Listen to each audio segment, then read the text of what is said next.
ఇవాళ బేగంపేట్ పూలే ప్రజాభవన్లో ఇరిగేషన్ శాఖ మంత్రి Uttam Kumar Reddy power point presentation ఇవ్వనున్నారు. కృష్ణా జలాల మళ్లింపు, కాళేశ్వరం, తుమ్మిడిహట్టీలపై వివరాలు వెల్లడించనున్నారు. జాతీయ ఆనకట్టల భద్రతా సంస్థ విజిలెన్స్ నివేదికలను వివరించనున్నారు. కార్యక్రమంలో CM Revanth Reddy, deputy CM, మంత్రులు, ఎంపీలు, ఎమ్మెల్యేలు పాల్గొననున్నారు. ఇవాళ బేగంపేట్ పూలే ప్రజాభవన్లో ఇరిగేషన్ శాఖ మంత్రి Uttam Kumar Reddy power point presentation ఇవ్వనున్నారు. కృష్ణా జలాల మళ్లింపు, కాళేశ్వరం, తుమ్మిడిహట్టీలపై వివరాలు వెల్లడించనున్నారు. జాతీయ ఆనకట్టల భద్రతా సంస్థ విజిలెన్స్ నివేదికలను వివరించనున్నారు. కార్యక్రమంలో CM Revanth Reddy, deputy CM, మంత్రులు, ఎంపీలు, ఎమ్మెల్యేలు పాల్గొననున్నారు. ఇవాళ బేగంపేట్ పూలే ప్రజాభవన్లో ఇరిగేషన్ శాఖ మంత్రి Uttam Kumar Reddy power point presentation ఇవ్వనున్నారు. కృష్ణా జలాల మళ్లింపు, కాళేశ్వరం, తుమ్మిడిహట్టీలపై వివరాలు వెల్లడించనున్నారు. జాతీయ ఆనకట్టల భద్రతా సంస్థ విజిలెన్స్ నివేదికలను వివరించనున్నారు. కార్యక్రమంలో CM Revanth Reddy, deputy CM, మంత్రులు, ఎంపీలు, ఎమ్మెల్యేలు పాల్గొననున్నారు. ఇక ఉత్తమ్ పవర్ పాయింట్ ప్రెజెంటేషన్ కు సంబంధించి మరిన్ని డీటెయిల్స్ సత్యం అందిస్తారు. సత్యం, పవర్ పాయింట్ ప్రెజెంటేషన్ మీద డీటెయిల్స్ ఏంటి?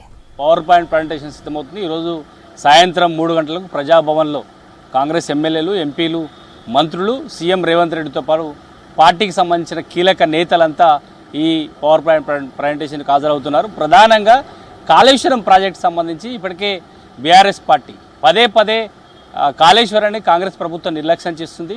కావాలని ప్రజలను, రైతులకు నీళ్ళందియకుండా ప్రయత్నం చేస్తున్న అంశాన్ని రాజకీయంగా ఆరోపణ చేస్తున్న నేపథ్యంలో ఇరిగేషన్ శాఖ మంత్రి ఉత్తమ్ కుమార్ రెడ్డి కాళేశ్వరం పరిస్థితి ఏ విధంగా ఉంది, మేడిగడ్డ, సుందిల్లా, అన్నారం బ్యారేజీల పరిస్థితి ఏ విధంగా ఉంది, మేడిగడ్డ ప్రాజెక్టు పూర్తిగా పనిచేయడం లేదు, ఇప్పటికే ఎన్డీఎస్ఏ ఇచ్చిన సూచనల ప్రకారం రాష్ట్ర ప్రభుత్వం చేస్తుంది. ఎన్డీఎస్ఏ రిపోర్ట్ ఏమిచ్చింది, ఎన్డీఎస్ఏ రిపోర్ట్లో ఏముంది, దాని ద్వారా ఇరిగేషన్ కంటే మేడిగడ్డ ప్రాజెక్టు నీళ్లు నింపడానికి పనిచేస్తుందా లేదా, ఒకవేళ నీళ్లు నింపితే ప్రాజెక్ట్ ఏమవుతుంది, ఎన్డీఎస్ఏ ఇచ్చిన రిపోర్ట్ ఏమి ఉంది, విజిలెన్స్ ఇచ్చిన రిపోర్ట్లో ఏముందనే అంశాలకు సంబంధించి కూడా పూర్తి డీటెయిల్స్ను తెలంగాణ ప్రజలకు తెలియజేయడానికి రాష్ట్ర ప్రభుత్వం ఇరిగేషన్ శాఖ మంత్రి ఉత్తమ్ కుమార్ రెడ్డి ఆధ్వర్యంలో ఈ పవర్ పాయింట్ ప్రెజెంటేషన్ సాయంత్రం 3 గంటలకు ప్రారంభమవుతుంది.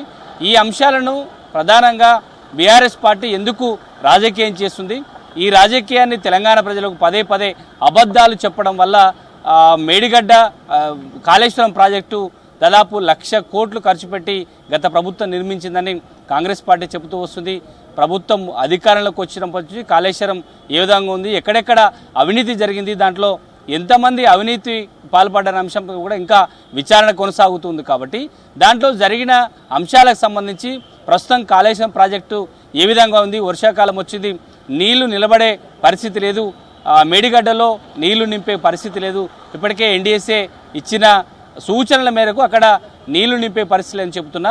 బీఆర్ఎస్ గత ప్రభుత్వంలో మంత్రులుగా మాజీ మంత్రులుగా పనిచేసిన వారంతా కూడా కాళేశ్వరాన్ని కావాలని నిర్లక్ష్యం చేస్తున్న అంశాన్ని రాజకీయంగా బీఆర్ఎస్ ఆరోపణలు చేస్తున్న నేపథ్యంలో ప్రస్తుతం ఉన్న పరిస్థితి ఏ విధంగా ఉంది, ఎక్కడ ఇబ్బంది ఉంది, ఎందుకు రాష్ట్ర ప్రభుత్వం కాళేశ్వరం ప్రాజెక్టును నీళ్లు నింపలేకపోతుంది, ఒకవేళ నీళ్లు నింపితే ఏం జరుగుతుంది, కేంద్ర ప్రభుత్వం ఇచ్చిన రిపోర్ట్లు ఏమునే అంశానికి సంబంధించి కూడా పూర్తి డీటెయిల్స్ని ఈరోజు పవర్ పాయింట్ ప్రెజెంటేషన్లో చెప్పడానికి రాష్ట్ర ప్రభుత్వం ఉంది. దీంతోపాటు కృష్ణా జల వివాదానికి సంబంధించి బనకచెర్ల ప్రాజెక్టుకి నీళ్లు తీసుకెళ్లడానికి కృష్ణా నుంచి నీళ్లు దోసే ప్రయత్నాన్ని ఆంధ్రప్రదేశ్ ప్రభుత్వం చేస్తుంది. గత బీఆర్ఎస్ ప్రభుత్వంలో 10 ఏళ్లలో పోతిరెడ్డిపాడు హెడ్ రెగ్యులేటర్ పెంచడానికి గత ప్రభుత్వం ఎందుకు మౌనంగా ఉంది, ఎప్పుడు పెంచారు, కాంగ్రెస్ అధికారంలో ఉన్నప్పుడు పోతిరెడ్డిపాడు హెడ్ రెగ్యులేటర్ ఎంతుండే, తెలంగాణ రాష్ట్రం ఏర్పడిన తర్వాత బీఆర్ఎస్ ప్రభుత్వం ఉన్నప్పుడు ఎందుకు పెంచుకొనిచ్చారు, అప్పుడు కీలక శాఖల్లో ఎవరున్నారు, ఎవరిది తప్పిదం, ఇప్పుడు ఎందుకు బీఆర్ఎస్ పార్టీ రాజకీయం చేస్తుంది, దీని వెనుక రాజకీయం చేయడం వెనుక బీఆర్ఎస్ పార్టీకి ఉన్న రాజకీయ లాభం ఏంది, కావాలని సెంటిమెంట్ను రగిలించే ప్రయత్నం బీఆర్ఎస్ మరోసారి చేస్తున్న అంశాన్ని కృష్ణా జలాల సంబంధించిన వివాదం సంబంధించి, బనకచెర్ల ప్రాజెక్టు గురించి, పోతిరెడ్డిపాడు హెడ్ రెగ్యులేటర్ నుంచి ఎంత ఆంధ్ర నీళ్లు తీసుకెళ్తుంది, అప్పుడు ఎంత తీసుకెళ్లారు, 10 ఏళ్లలో బీఆర్ఎస్ ప్రభుత్వ హయాంలో ఎంత నీరు తీసుకున్నారు, దీని వెనుక ఎవరి కుట్ర ఉందనే అంశాలకు సంబంధించి ఇటు కృష్ణా అదేవిధంగా గోదావరి నీళ్లకు సంబంధించిన వ్యవహారాన్ని, వివాదానికి సంబంధించిన అంశాన్ని కూడా ఈరోజు జరిగే పవర్ పాయింట్ ప్రెజెంటేషన్లో మంత్రి ఉత్తమ్ కుమార్ రెడ్డి, ఇరిగేషన్ శాఖ అధికారులు వివరిస్తారు. కేవలం రాజకీయంగా బీఆర్ఎస్ పార్టీ రాజకీయ ఆరోపణలు చేయడానికి మాత్రమే సిద్ధమవుతుంది. రాజకీయంగా తెలంగాణ ప్రజలకు అబద్ధాలు చెబుతుంది. వాస్తవం ఏంది, ఇప్పుడు ఉన్న పరిస్థితి ఏంది అనే అంశాన్ని ఇటు కాళేశ్వరం ప్రాజెక్టు, మరోవైపు కృష్ణా నీళ్ల సంబంధించిన దోపిడీ ఏ విధంగా కొనసాగుతుంది, ఎవరి హయాంలో దోపిడీ జరిగింది, ఇప్పుడున్న ప్రభుత్వం ఏం చేస్తుంది, ఎలాంటి చర్యలు తీసుకున్న అంశాలపై కూడా ఈరోజు 3 గంటలకు ప్రజాభవన్లో పవర్ పాయింట్ ప్రజెంటేషన్ ఉంది. సీఎం రేవంత్ రెడ్డితో పాటు మంత్రులు, ఎమ్మెల్యేలు, ఎంపీలు, చైర్మన్లు కూడా ఈ పవర్ పాయింట్ ప్రజెంటేషన్కి హాజరవుతారు. దీంట్లో రాజకీయంగా ఆరోపణ చేయడానికి బీఆర్ఎస్ ప్రయత్నం చేస్తుంది. తెలంగాణ ప్రజలకు ఉన్న వాస్తవాన్ని చెప్పడానికి ఈ పవర్ పాయింట్ ప్రజెంటేషన్ ద్వారా రాష్ట్ర ప్రభుత్వం తెలంగాణ ప్రజలకు నిజాలు చెప్పే ఒక ప్రయత్నం చేస్తుందని చెప్పొచ్చు.